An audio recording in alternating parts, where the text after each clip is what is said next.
유명한 전두환 빈소 조문 두고 시끌입니다. 네, 어제 전두환 씨 사망했습니다. 저희가 전 씨의 인생 이 영상으로 한번 모아봤는데요. 그 영상 먼저 보고 얘기 이어가 보겠습니다. 세력이 바뀌었고 우리의 12.6 사태는 결과적으로 환시대를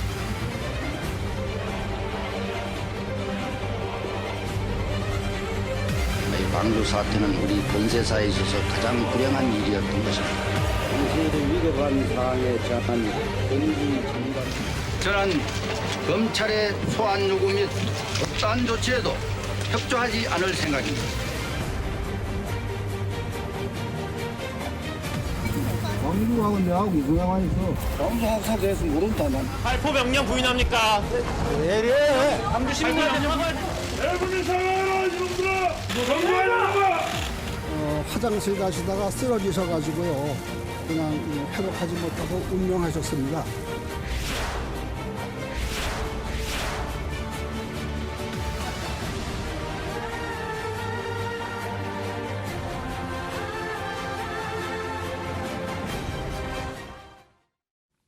네, 이 영상 마지막 부분에 이 전두환 씨의 빈소 모습이 좀 보이긴 했는데 김현 기자, 이 조문객들 좀 왔나요? 네, 전두환 씨 빈소, 전직 대통령 빈소치고는 굉장히 한산했다고 합니다. 저희 MBN 취재진도 어제 오전부터 그 장례식장 앞에서 기자들 사이에서 일명 이제 빈소 취재라고 하죠. 유명 정치인들의 이제 장례식장 앞에서 진행하는 취재를 계속 하고 있는데 네. 실제로 굉장히 한산했다고 하고요. 네. 애도를 표하는 이제 시민들의 모습, 당연히 거의 찾아볼 수 없었다고 하고 정치인들의 조문도 거의 없었는데 좀 눈에 띄는 인물이 윤상현 이제 국민의힘 의원이 빈소를 찾았다고 합니다. 윤상현 의원은 이제 전두환 씨 딸 전효선 씨와 결혼을 했다가 지난 2005년에 이혼을 했는데요. 아무래도 전 사위다 보니까 그 인연으로 빈소를 방문한 것 같고요. 기자들의 질문이 이어졌는데 여기 있어서도 이제 다음에 합시다 이렇게 하면서 자리를 급하게 뜨는 모습을 보였다고 합니다. 사실상 이제 전두환의 오른팔로 불리는 장세동 전 안기부장 이 정도 이제 오공화국 인사들만 빈소를 지키는 모습이었다고 하고요. 네. 실제 이제 청와대도 이제 진정성 있는 사과가 없었다는 점, 이 점에 대해서 좀 유감을 표하면서 청와대 차원의 조화와 조문 계획은 없다 이렇게 설명한 상황입니다. 그렇군요. 그러니까 정치인들도 지금 조문을 안 가고 있는 그런 상황인 건데 그런데 김현 기자, 우리가 어제 전해드리기로는 이 국민의힘 윤석열 후보 이 조문 가야 되지 않겠나라고 얘기를 했었잖아요. 윤 후보 조문 안 갔습니까? 네, 윤석열 후보 결론부터 말씀드리면 조문 가지 않았습니다. 여야 모든 대선 후보들 조문 가지 않겠다고 이야기를 한 상황입니다. 네. 그런데 여기서 윤석열 후보가 또다시 거론이 되는 이유는요. 윤석열 후보 어제 오전 일정 중에 이 전두환 씨 사망 소식을 듣고 기자들이 좀 빈소 가실 거냐 이런 질문을 받았는데 이때 오전에는 아마 전직 대통령이니 아마 가봐야지 않겠냐 이렇게 답을 했습니다. 그런데 갑자기 오후에 대변인을 통해서 가지 않겠다 입장을 바꿨거든요. 네. 윤석열 후보 과거에 이제 전두환 옹호 발언 때문에 굉장히 좀 큰 홍역을 치른 적이 있지 않습니까? 네. 이것 때문에 좀 신경이 쓰여서 안 갔다 이런 분석이 나오고 있거든요. 당시 이제 논란이 됐던 윤석열 후보의 발언 함께 들어보시겠습니다. 우리가 전두환 대통령이 군사 쿠데타와 그 5.18만 빼면 잘못한 부분이 이제 그런 부분이 있지만 그야말로 정치는 잘했다고 얘기하는 분들이 많습니다. 거의 한 10분은 받을까? 전두환 씨는 내란 범죄의 수괴고 집단 학살범이죠. 네, 보신 것처럼 당시 윤석열 후보의 저 발언을 두고 이재명 후보가 공격을 저렇게 하는 모습도 있었는데요. 대선 후보 중 유일하게 조문 가능성을 내비쳤다가 다시 입장을 바꿨기 때문에 이를 두고 번복 논란이 일고 있고요. 윤석열 후보 이제 어제 오후에 기자들 만난 자리에서는 돌아가신 분 이에 대해서는 이제 삼가 조의를 표한다 이렇게 이야기를 하면서 전두환 씨의 이름을 말하는 것조차 약간 조심스러워하는 그런 모습을 보였습니다. 네, 이 전두환 씨 이름을 얘기하는 것조차 상당히 조심스러워했다라는 게 이 청와대의 이 기류다 분위기다라고 볼 수가 있을 것 같은데 그런데 유호정 기자, 이 보니까 입장을 번복한 셈이 돼 버렸습니다. 윤 후보 입장에서는 그러다 보니까 여기에 대한 비판이 쇄도합니다. 네, 그렇습니다. 이 입장 번복을 두고 여당의 공세가 이어졌는데요. 어떤 얘기가 있었는지 먼저 듣고 오겠습니다.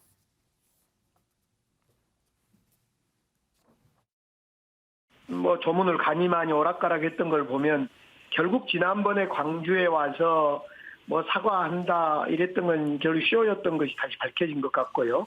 전두환 정치에 대해서 당시에 사과한 것도 형식적이었던 것 같고 이번 조문 오락가락한 것도 보면 역시 그걸 반증한 것 아닌가 싶습니다. 네, 결국 입장을 번복한 것이 지난번에 광주에 와서 사과를 한 것을 두고 결국 쇼였던 것이 다시 입증된 것 같다라면서 이제 주장을 했고요. 그러자 윤 후보 경선 캠프에서 함께 했었던 김경진 전 의원은 명확한 의사표지는 아니었다. 갈 수도 있지 않겠냐는 수준에 검토하겠다라는 취지였다라고 해명에 나섰습니다. 이 얘기도 함께 들어보겠습니다. 조문 문제는 아마 어제 그전에 이제 그 후보 경선을 함께 했던 당내 주자들하고 점심 식사를 하러 가기 직전에 아마 기자들한테 문의를 받았던 것 같아요, 보면. 네. 그래서 아마 순간 이게 명확한 의사표시를 못하고 준비 일정이라든지 이런 부분 좀 보고 검토하겠다. 갈 수도 있지 않겠느냐 이런 뉘앙스로 이제 얘기를 하셨던 것 같은데 다른 하태경 후보라든지 여러 같은 후보들하고 이제 식사를 하면서 의논을 하시고 나서 이게 안 가는 것이 맞겠다라고 해서 안 가겠다고 어제 오후 1시쯤 해서 분명하게 결정을 해서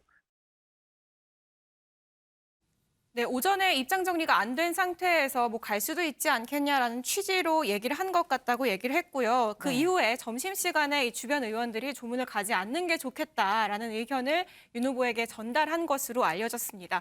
어제 하루 종일 이 정치권은 애도 수위 그리고 또 호칭 문제로 어떤 선택이 당에게 전략적인 선택인지 고심하는 모양새였습니다. 네, 지금 이 윤석열 후보 이 조문 번복 문제로 지금 논란에 휩싸였습니다. 그런데 보면 유호정 기자, 민주당도 또 이 전 씨의 호칭 문제를 놓고 또 논란이 일었어요. 네, 그렇습니다. 적절한 대응 기조를 놓고 오락가락하는 모습은 민주당도 마찬가지였는데요.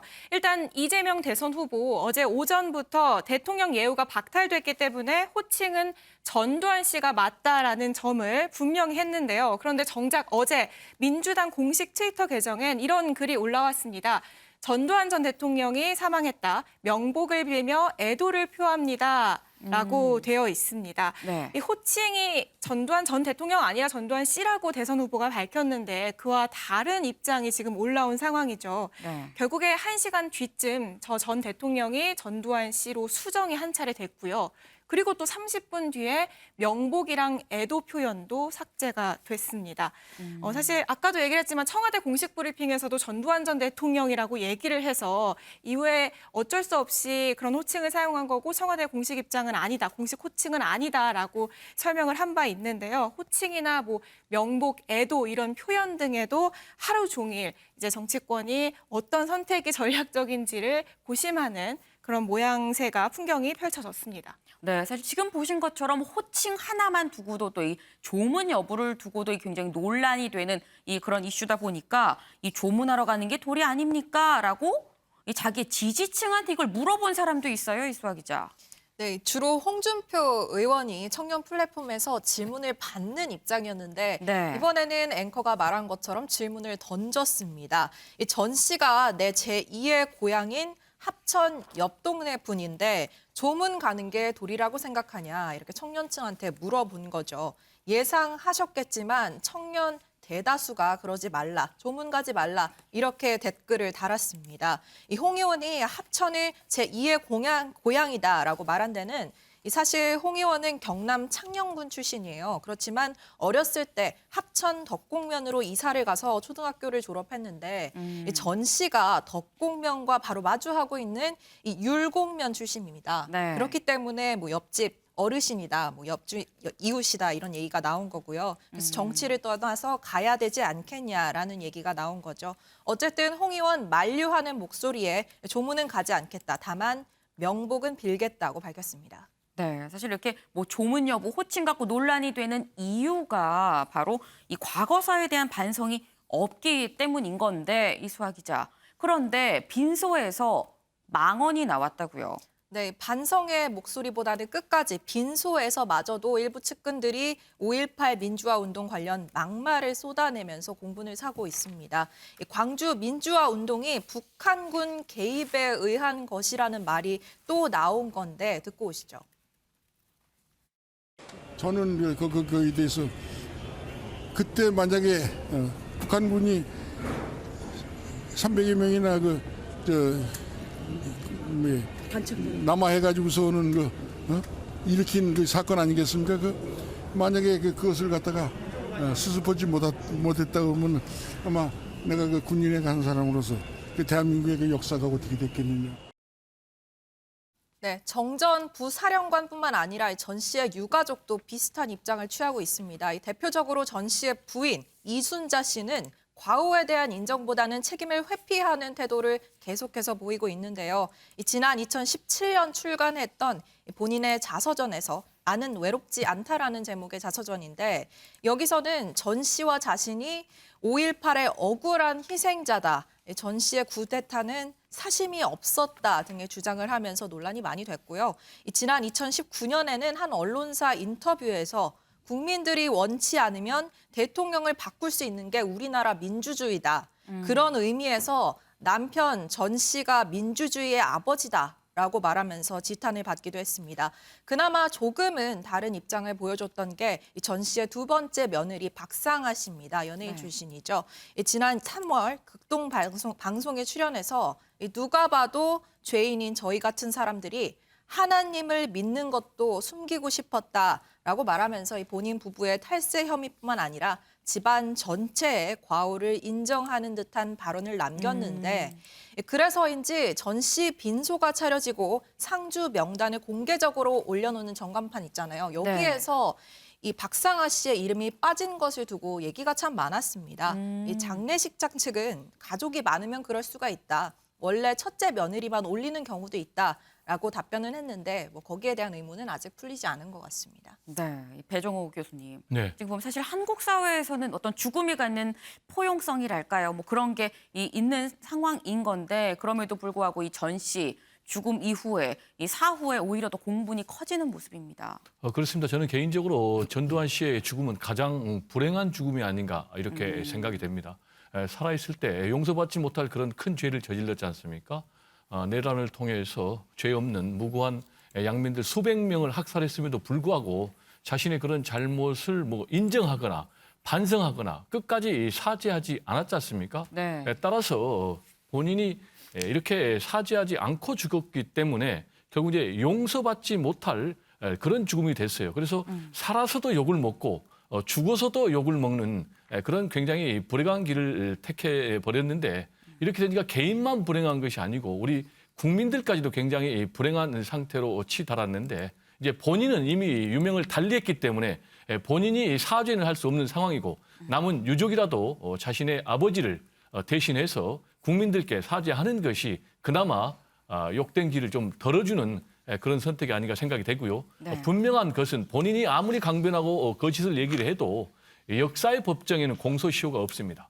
그리고 진실의 법정에도 공소시효가 없습니다. 따라서 그 후손들이 못다한 아버지의 그런 도리를 국민들께 하는 것이 가장 남은 길이 아닌가 이렇게 생각이 됩니다. 네, 이 전두환 씨의 빈소가 썰렁한 이유 상당히 좀 의미하는 바가 크다고 생각합니다.